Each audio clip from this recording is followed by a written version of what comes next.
आज हमने टॉपिक लिया है तो सी फ्लोर रिलीफ।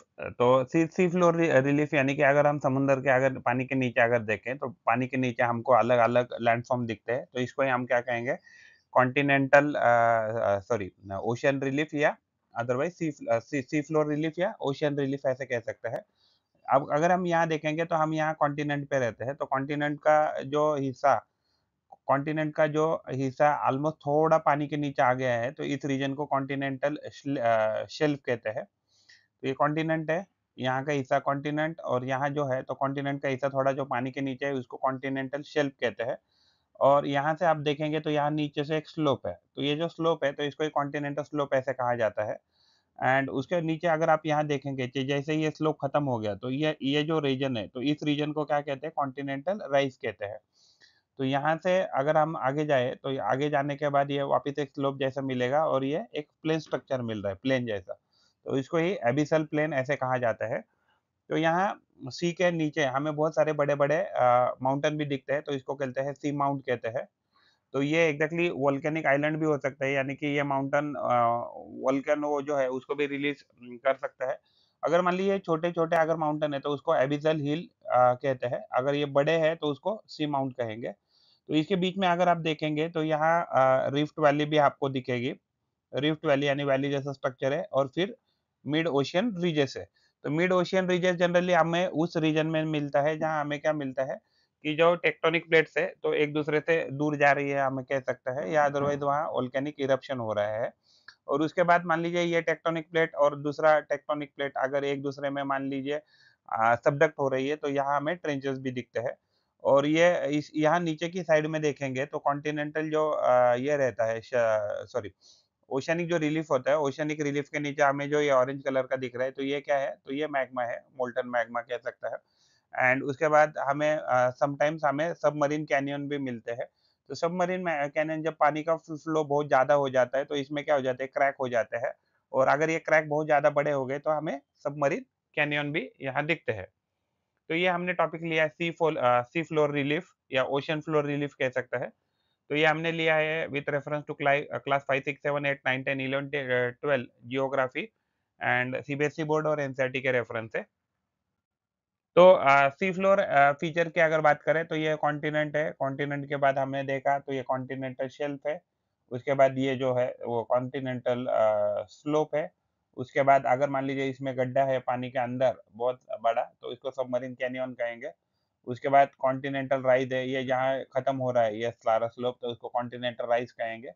फिर उसके बाद मान लीजिए अगर ये थोड़ा उठा हुआ कोई अगर भाग दिख रहा है, तो इसको हम मिड ओशियानिक रीच कहेंगे।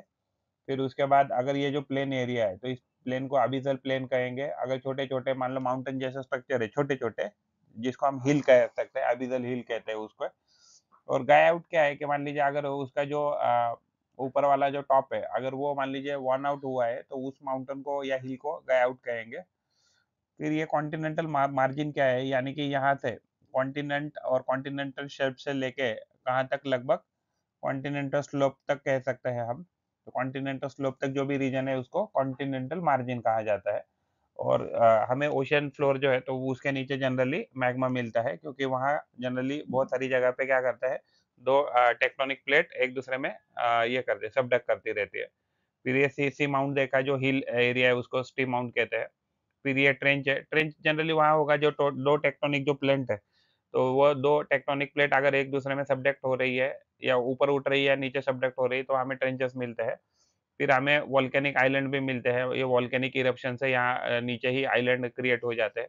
अगर मान लीजिए वो वोल्केनिक जो भी डिपोज़िशन है वो पानी के ऊपर आ गया तो उसको ही हम आइलैंड ऐसे कहते हैं। और हमें आइलैंड आर्क भी दिख सकते हैं, अगर बहुत ज़्यादा अगर आइलैंड है तो उसको हम आइलैंड आर्क कहेंगे। तो सी फ्लोर फीचर्स में अगर हम देखें कॉन्टिनेंटल शेल्फ हमने देखा, बड़े-बड़े अगर हिल है तो उसको हम क्या कहेंगे सी माउंट कहेंगे। सॉरी बड़े-बड़े माउंटेन है तो उसको सी माउंट कहेंगे, अगर छोटे-छोटे हैं तो उसको हम क्या कहेंगे, तो उसको हम अबिसल हिल कहेंगे।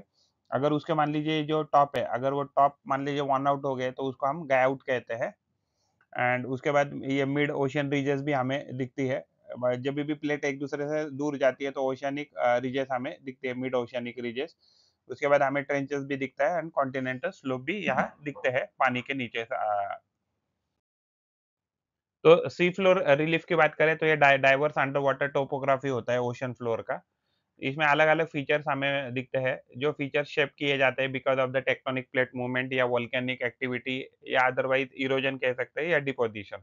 तो ये एक्टिविटी से सी फ्लोर रिलीफ बनते रहते हैं।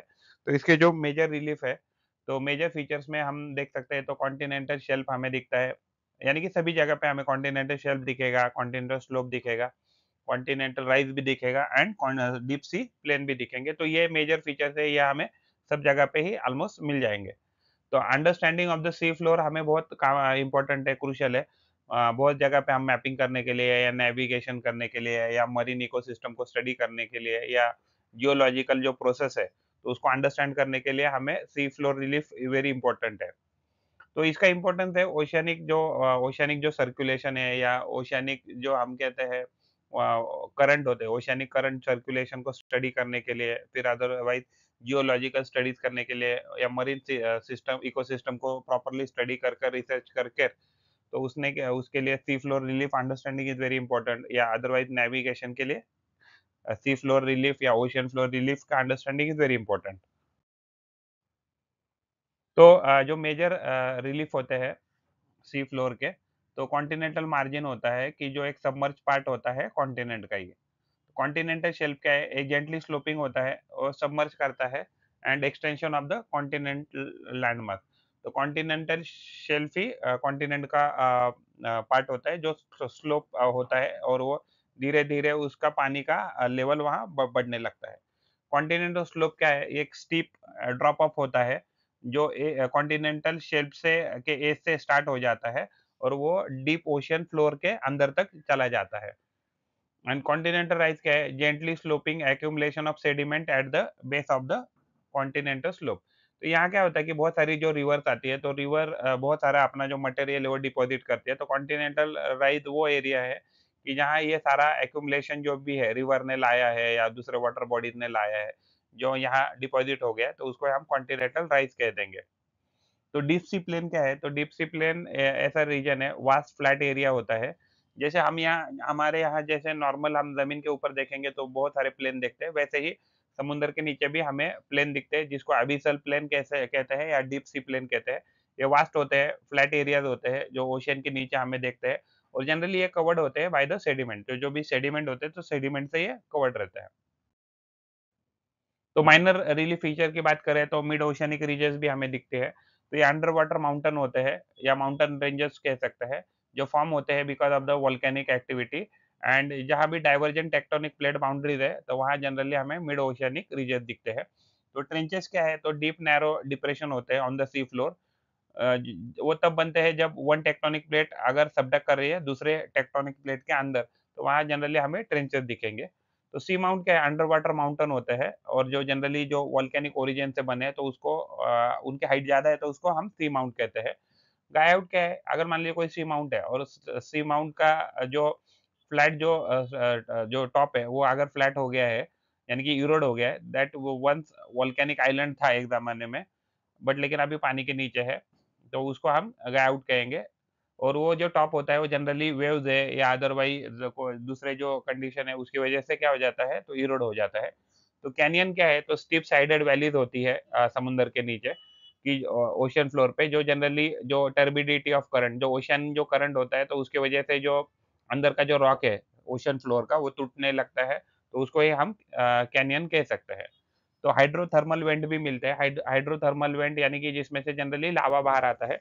Opening in the sea floor where superheated mineral rich fluid is expelled supporting unique ecosystem. तो यहाँ से जनरली हाइड्रोथर्मल वेंट से जनरली लावा बाहर आता रहता है या मैग्मा कह सकते हैं। तो मोल्टन मैग्मा या लावा बाहर आता रहता है समुद्र के नीचे, जिसको हाइड्रोथर्मल वेंट कहा जाता है। उसके बाद सबमरीन कैनियन भी होते हैं। ये स्टीप साइडेड वैलीज होते हैं cut into the sea bed of the continental slope formed by the turbidity of current and erosion। तो यानी कि ये जो सी वाटर है या ओशन वाटर है, तो इनका जो वाटर कंटिन्यूअसली मूव करता है, तो जिसकी वजह से क्या होता है, उनके टर्बिडिटी से करंट प्रोड्यूस हो जाता है एंड इरोजन करते हैं बहुत सारे रॉक का और उससे सबमरीन कैनियन बन जाते हैं। तो अगर माइनर रिलीफ में बात करें तो और एबिसल हिल आते हैं। अगर छोटे-छोटे हिल है छोटे-छोटे माउंटेन है तो उसको एबिसल हिल कहा जाता है।